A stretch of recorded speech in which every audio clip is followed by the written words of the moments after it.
Ya, ini karena Yesus ini sudah dilantik menjadi Kristus.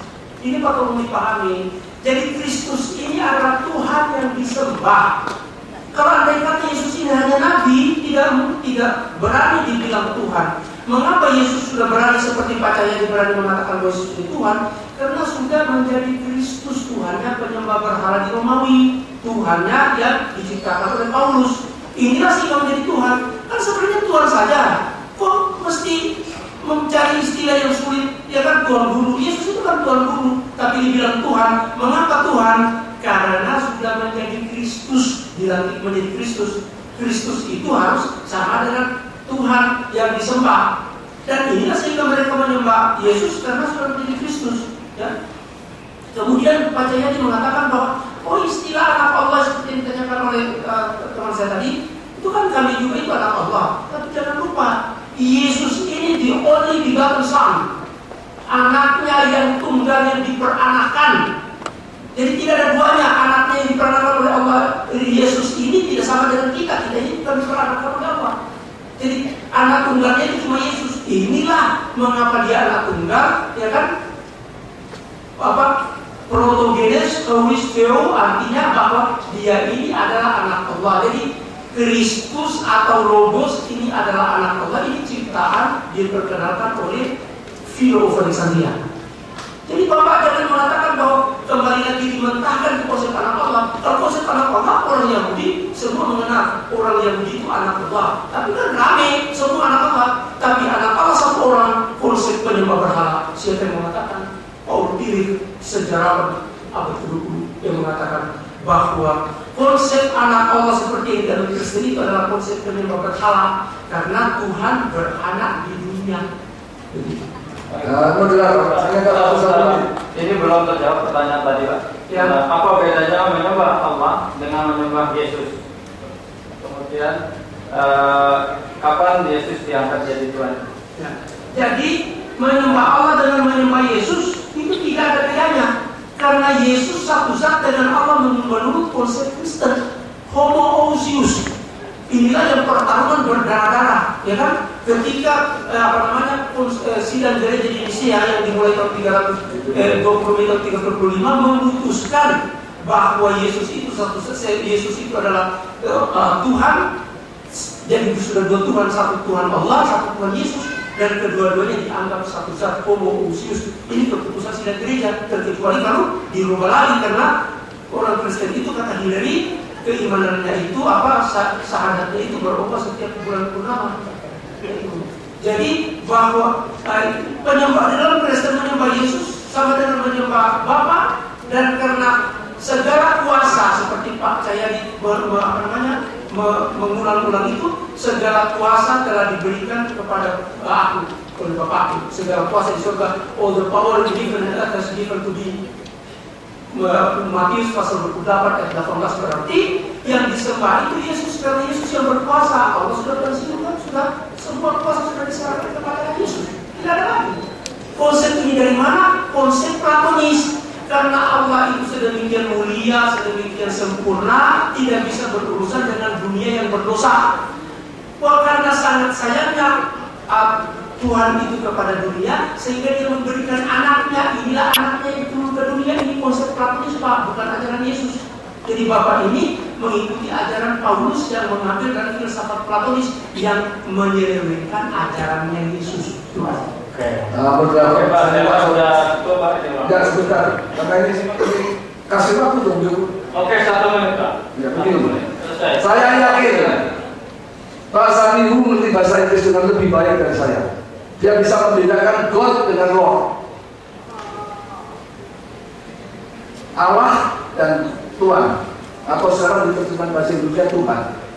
Bahkan kepada Pontius Pilatus disebut Lord, salah kepada Ibrahim disebut Lord, tapi salah kepada suaminya tidak pernah menyebut itu God.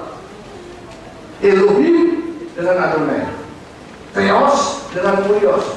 Karena ini bukan bahasa umum, Inggris saja. God dan Lord itu berbeda. Kalau itu sama, kacau. Yang kedua, the only begotten Son. Kenapa Yesus begotten Son, sedangkan kita ini cuma Son? Kasih satu hari lagi, Pak. tuntaskan ini, jangan mundur dari depan. Oke, sudah cukup Pak. Terima kasih banyak, sudah cukup. Terima kasih banyak atas pembicaraan ini. Terakhir,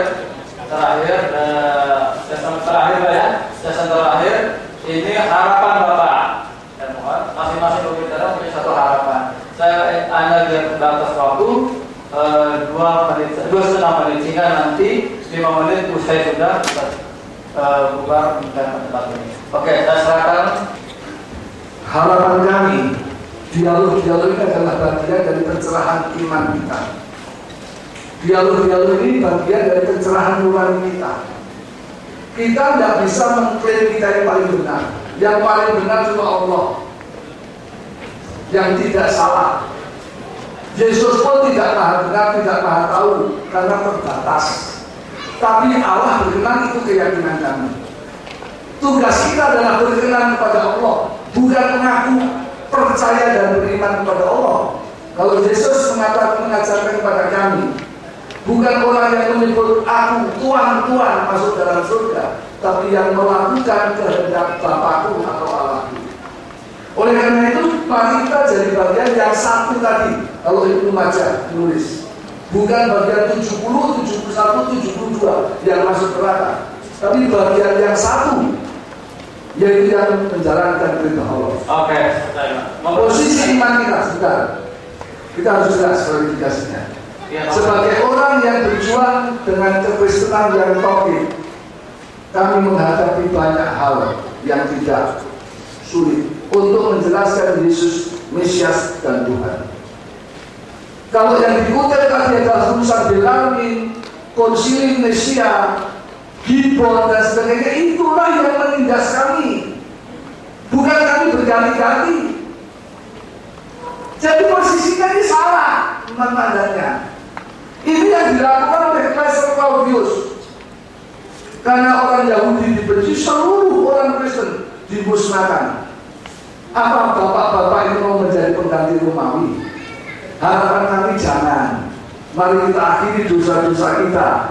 Kita menjadi orang yang berkah bagi sesama kita. Semoga agama kita, baik Kristen maupun Islam, itu adalah kabar baik, rahmatan lil alamin, bukan penanganan berjaya. Terakhir, terima kasih.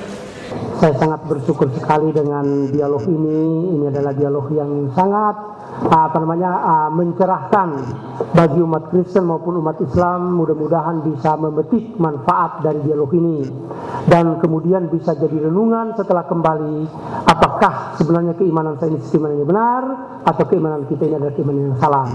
Karena Allah mengatakan, kul hatu burhanakum in kuntum shadiqin.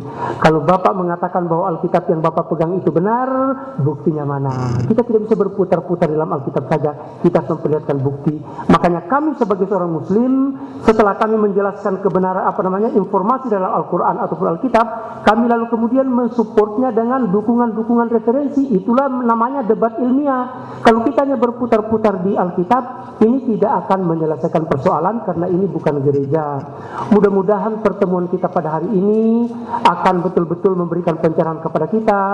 Pada hari ini saudaraku bertambah dengan Bapak Dr. Cahyadi dan rekan-rekan. Mudah-mudahan kita bisa bertemu lagi dalam pertemuan berikut, membahas referensi yang berikut, dan mudah-mudahan kita semua mendapat pencerahan dan bimbingan dari Allah Subhanahu wa taala.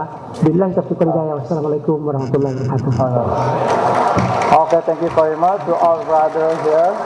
Jazakumullah khairan katsira kepada peserta yang antusias menghadiri acara ini, dan saya moderator tidak punya hak untuk menyimpulkan.